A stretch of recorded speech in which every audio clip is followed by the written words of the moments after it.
tell the people what we're doing here at this ranch, Santos Patronos Ranch.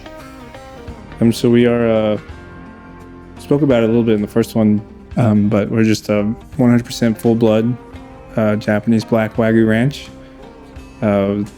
We have a retail store in Seguin where we sell all of our beef. And we built a lodge out here to host, I like to say family retreats. It's because it's not really a vacation. It really is, a retreat and a wind down. Corporate retreats, weddings, big dinner parties, office parties.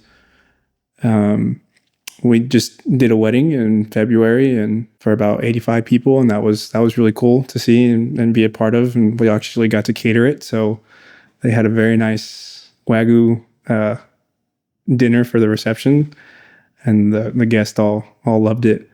And then to kind of get people out here more, where they don't have to spend a whole weekend, we started doing some grilling classes. Grilling classes, yes, yeah. Sir. So we did one about 2 weeks ago, and it was a lot of fun. What we have here that a lot of chefs or pit masters or people like that, they don't really have their own meat, right? They are sponsored by other meat companies or big grocery stores or chains. And here we have the full story, from farm to plate. And so when people came for the grilling class, it's not just the grilling class. It's you get to see the ranch, you get to see the operation, you can actually pet the cows, and see everything from the ground up, and really understand and appreciate all the work and all the time that goes into making these animals taste so good. And then we get to come back here and I'll grill first and let them the way I was taught and trained, so that way they can, even if they have questions or anything like that, they can ask. And then once I finish cooking and they get to try it, then it's their turn to physically cook their own steaks as well. And then we're there watching it. And then once they cook their steaks, we come inside and we all share a big meal together. What's your ideal class size? So we did kind of two test runs. We did one with 6 people where each person had their own grill. And then we did one with 12 people where there were 2 people to a grill. So you have a grill consists of a station, right? Right. Yeah. Sorry. So yeah. So we had one where it was 1 person per station or 2 people per station. And I think the 6th one was really nice because everyone had their own grill. But I do like the 12. I think 12 would always be the max number I want to do, because then I feel like anything above that doesn't make it as personal. And then too many people to kind of focus on and actually really get to, show people or let people have a good time. So eventually we do want to build it to where each person has their own station. So their own grill, their own cutting board, their own knife, their own set of tongs and everything. Because on the small grills, it does get kind of tight. So, but our goal is going to be 10 to 12 people per class. And how often are you going to have them? We're still trying to figure that out. I think right now we're aiming for once a month, and we're still thinking about, because what was really nice about this first one is we got a lot of good feedback from it, and maybe having like different tiers to where we're cooking different things or different recipes. So like one time you could be doing Wagyu burgers, another time you could be doing Wagyu steaks, another time you could be doing Wagyu lasagna. Right. Stuff like that. Yes, sir. Well, so the lasagna is kind of in the later part of the plan, because this is just all grilling. And then eventually I do want to do it here inside to where everyone has their own, stations, and we're doing, pastas. Really, I learned how to make bread while I was in Italy, so I absolutely love that. And just really getting to showcase all the different things you can do with Wagyu and all the different cuts. Yeah. So when you decided you wanted to make a run at the ranch, the first thing I thought was, man, you've been watching too much Yellowstone. But you were already a great cook and a great pit master. But we sent you off to Italy, to culinary school in Italy. I think we talked about that in the first program a little bit.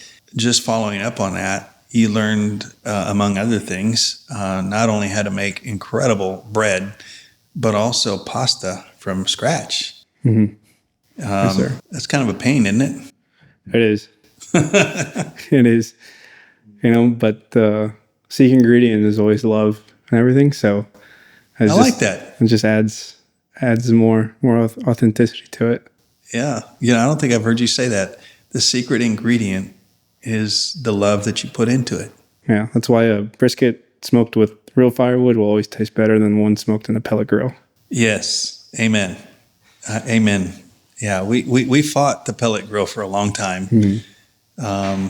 And now that we have one and we've used it, it will put out a decent, good brisket, but it doesn't have the same love, right? Right. And it's funny you say that. One of our good friends, and he's been a big supporter, is Ernest Cervantes from Burnt Bean, right? Right.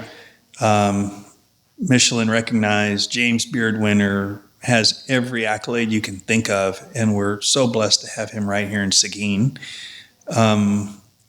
He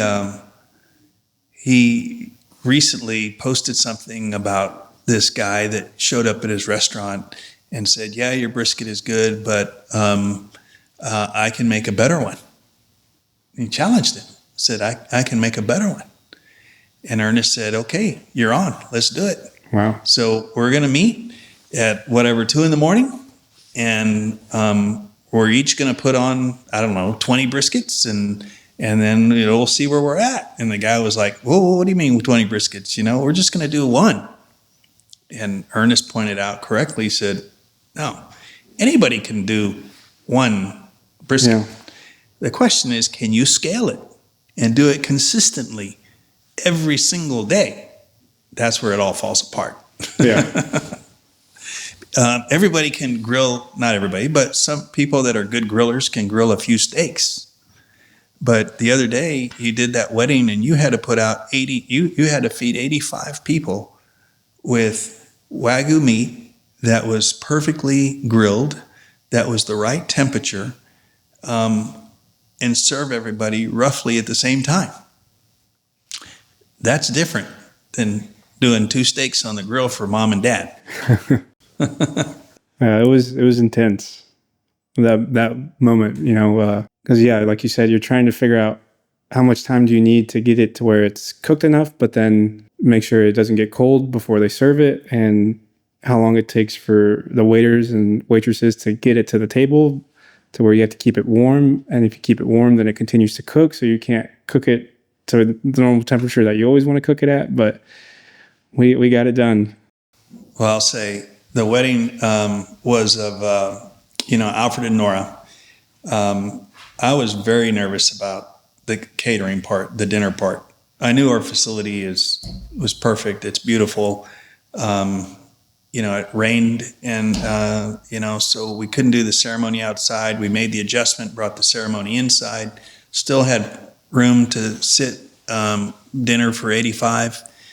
But especially with the weather, I was just worried about how you were going to be able to pull off serving 85 people Wagyu steak that was going to be the right temp and the right everything. And so I attended as a guest. First of all, you didn't let me help in the kitchen or on the grill. Because you were a guest. Yeah. So I got to attend as a guest, and I got to say I was so damn proud of you, bro, because you pulled it off, and it was delicious. And watching everybody's reaction, everybody was so pleased, and our motto is changing lives one bite at a time, and I think you converted a lot of souls on that day. Well, it's not all of me. I have an incredible team that helps me, and there was no way we were going to be able to do it, so we had to hire extra support, and they were the ones that really helped, do all the serving and everything, but the plating and the serving, and the serving. But yeah, the cooking, we started prepping the day before, and then all morning getting everything ready. And and then because of the rain, we were pushed back. So it's like, it's after all the prep, it's like you're just kind of sitting there and waiting. So what cuts did you serve for that wedding? So for that one, we did the picanha and New York strip, because that's what I had served Alfred and Nora when we did a tasting for them. Oh, in advance of the wedding. Mm-hmm. So picanha and the New York strip, those are my two favorites. Well, I have several favorites. Yeah, the Denver, the ribeye, but the picanha just has so much flavor, and it was truly fantastic. So now your wedding is coming up this weekend, and we're expecting between 370, 400 guests, somewhere close to 400. Yeah, quite a bit. So are you doing the catering for this one? No, I'm not. It's going to be way too much, and then I wouldn't be able to enjoy. But I am really excited. The one thing I was in charge of for the wedding was the food. Well, I'm really excited because, and I know our wedding guests will be too, because the caterer, the guy who is doing the meat, the protein, is the super famous Ernest Cervantes from Burnt Bean. Really excited to have him come and do this.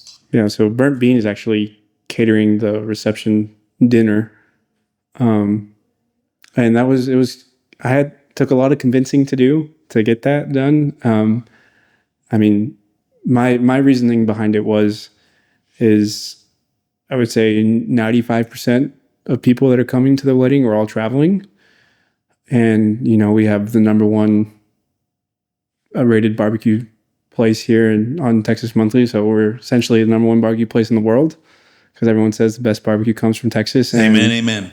And I thought it would, people come all over just to get to try it, and this will probably be one of the only few times. Some of the guests that are coming this will be the only time here in Seguin, and how cool would it be for them to be able to try it? And then also during the cocktail hour, it was, very important for me to be able to showcase, the meat that we do. Obviously, feeding everyone Wagyu steak, that 380 people, that's a lot.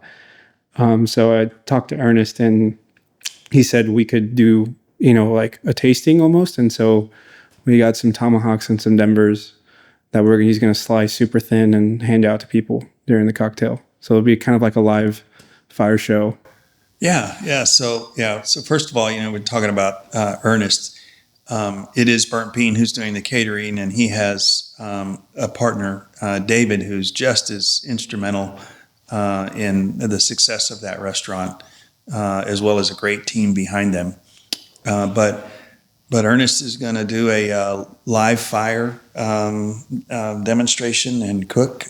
I think we got a full rack, rib rack of tomahawks. That's 7 different. Yeah, we got 2 7-bone. Oh, we got 2 of them? Yeah. Get the whole animal? Yeah. You didn't tell me that. Sacrificed. No wonder his wedding's so damn expensive. Gee. So if you take the entire side of the animal, you've got 7 rib bones. So that's 7 tomahawks on one side, all collected, all intact. Mm-hmm. And then another 7 on the other side of the animal. So he's going to do both sides, 2 7-rack tomahawks, live fire for your wedding. And then we got some Denvers. Wow, man. That's, do I get in line first? Originally, I wanted to serve,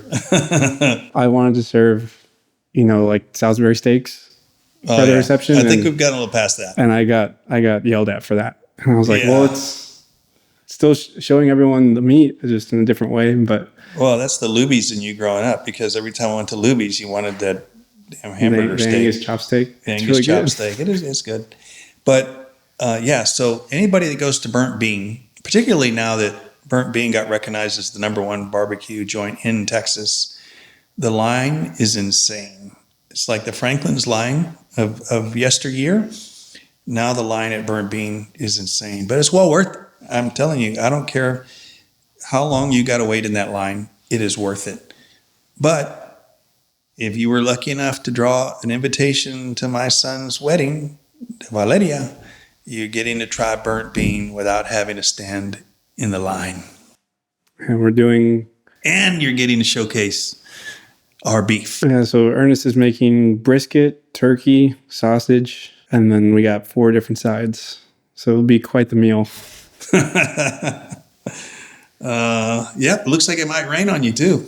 Yeah, well, it's been saying something different every day, but we happen to have like an invisible wall around us that we've had a 100% chance of rain, and it still didn't rain on us. And we've literally seen the storm coming.